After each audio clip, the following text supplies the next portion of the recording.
Welcome to your Boise State Newsline. I'm Samantha Harding. And I'm Peter Rawlis. The International Rescue Committee, or IRC, in Boise will be launching a new campaign called One Home Idaho. Arbiter staff writer Jordan Erb wrote about the new campaign in her article this week. One Home Idaho is expected to span 4 months throughout the summer of 2017 and aims to celebrate the diverse population in Idaho, as well as educate people on the various social groups living in the state. This awareness movement is intended to highlight the benefits of cultural diversity refugees bring to the community. IRC employees also served on a panel at a teach-in held recently by Boise State to discuss refugee statistics and the presence of refugees in Idaho. Hundreds of students skipped class together at the Idaho State Capitol on Thursday, February 16th to protest the newly elected Secretary of Education, Betsy DeVos. As Arbiter reporter Jacob Holmer wrote in his article covering the event, many protesters did not support DeVos because she is an advocate for charter schools and school voucher programs.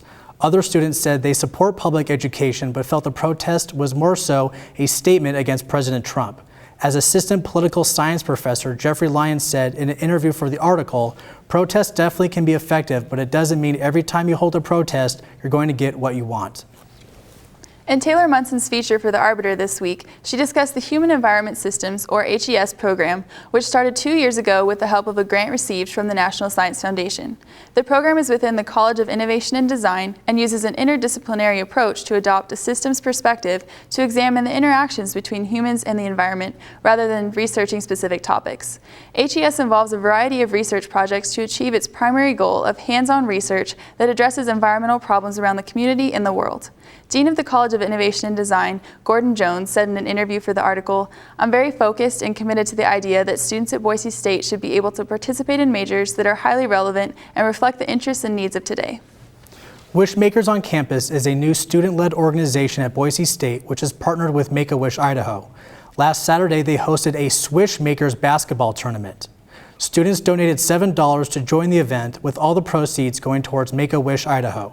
This co-ed tournament was the first fundraiser created by the student organization.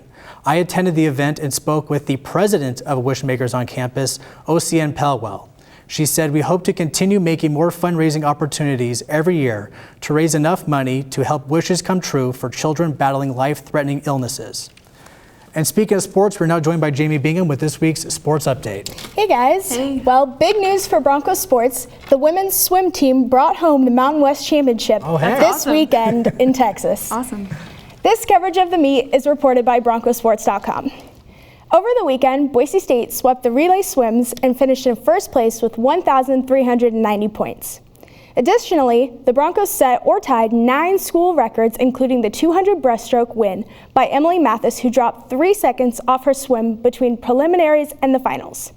This win gave the Broncos their 5th conference championship after winning titles in 2010, 2011, 2012, and 2014. The team finished earning 29 total awards and became the 2nd team in conference history to sweep all 5 relay events. Turning now to Bronco basketball, as the men took on Wyoming at Taco Bell Arena February 18th. The Broncos, hoping to keep high rankings to secure their trip to the conference championship, came in fired up looking to make up for their loss last week against New Mexico. Big buckets in the first half by number 33 David Wacker and number 34 Alex Hobbs started the momentum for the Broncos, but they left the half trailing the Cowboys 41-37. In the second half, number 15 Chandler Hutchison stepped up early, making crucial baskets and finishing the night with 25 total points. Number 30 Paris Austin also was dominant with 27 total points while going 6 for 7 at the free throw line. The final, Boise State 91, Wyoming 87. I think, both teams played hard. Both teams were pretty heated, and, I think you got Wyoming credit. They came in and they got after it. And, I think both teams competed really well.